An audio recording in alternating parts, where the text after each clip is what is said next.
اور اب وہ ایسی لڑکی کی محبت میں گرفتار ہو چکا تھا جس کے بارے میں وہ کچھ جانتے ہی نہیں تھا سوائے نام کے۔ اگر یہ لڑکی بھی ان لڑکیوں جیسی ہوئی جنہیں میں آج تک مسترد کرتا آیا ہوں تو پھر کیا؟ میں اسے بھی چھوڑ دوں گا؟ اس نے خود سے پوچھا اور جواب دینے کی ہمت اپنے اندر نہیں پائی۔ میں اسے نہیں چھوڑ سکتا۔ میں اس کے ماضی میں کوئی دلچسپی نہیں رکھوں گا اور اپنے حال کو ویسا بنایا جا سکتا ہے جیسا میں چاہتا ہوں۔ جب میں زندگی میں سب کچھ دوں گا تو وہ میرے لیے پارسائی اختیار نہیں کر سکے گی۔ وہ کر لے گی کیونکہ وہ مشرقی عورت ہے اور شاید مسلمان بھی۔ پچھلے 35 سالوں میں جس مسئلے کو وہ ٹالتا رہا، آج وہ اس کے سامنے اس طرح آ گیا تھا کہ وہ آنکھیں چرا کے آگے نہیں جا سکتا تھا۔ کیا میں ایک مسلم عورت سے شادی کرنے کے لیے اسلام قبول کر سکتا ہوں؟ اس نے اپنے آپ سے پوچھا، اور اس کے جواب میں ایک خاموش طویل وقفہ تھا۔ ہاں، میں کر سکتا ہوں۔ بالآخر یہ جواب آیا تھا۔ اگر وہ لڑکی مجھے مل جائے تو میں کچھ بھی کر سکتا ہوں۔ اگلے دن ایک بار پھر فاسٹ فوڈ چین پر گیا اور وہ آج بھی نہیں آیا تھی۔ وہ سعود کے پاس گیا۔ ٹھیک ہے، تم نے فیصلہ کر لیا ہے کہ تم اس لڑکی کے لیے مذہب تبدیل کرو گے۔ اچھا فرض کرو کچھ عرصے کے بعد تم دونوں کی شادی ناکام ہو جاتی ہے اور تم اسے طلاق دے دیتے ہو، تو پھر تم کیا کرو گے؟ کیا اسلام چھوڑ دو گے؟ اب اس کے پاس ڈینیل کے لیے ایک اور سوال تھا۔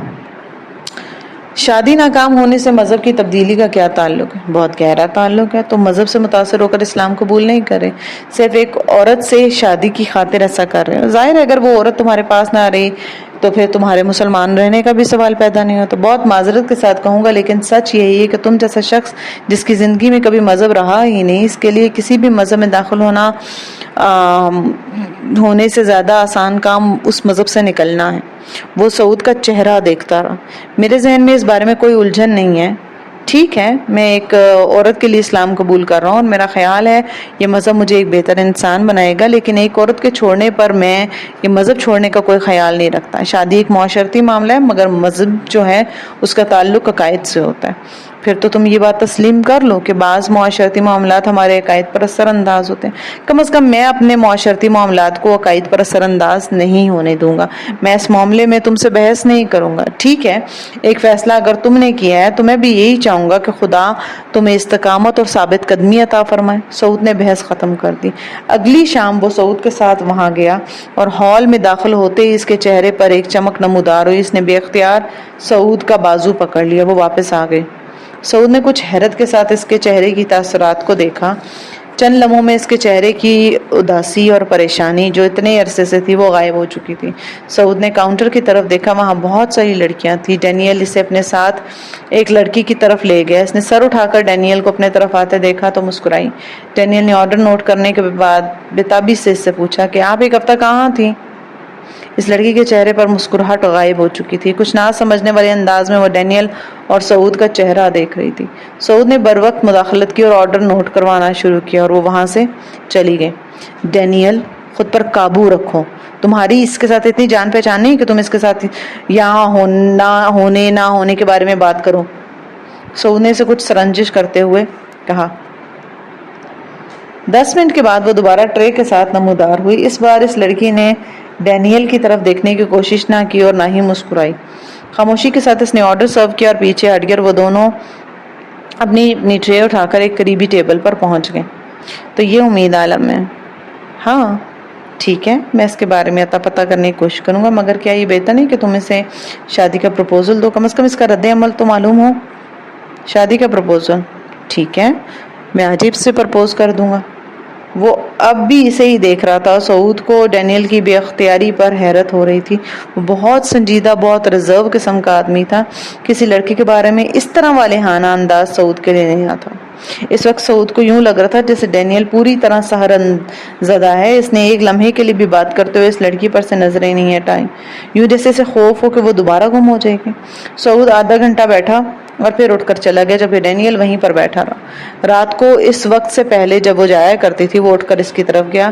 اس بار لڑکی نے کچھ الجھن بھری نظروں سے اسے دیکھا۔ امید کہ آپ مجھ سے شادی کریں گی؟ اس لڑکی کو پتھر کی طرح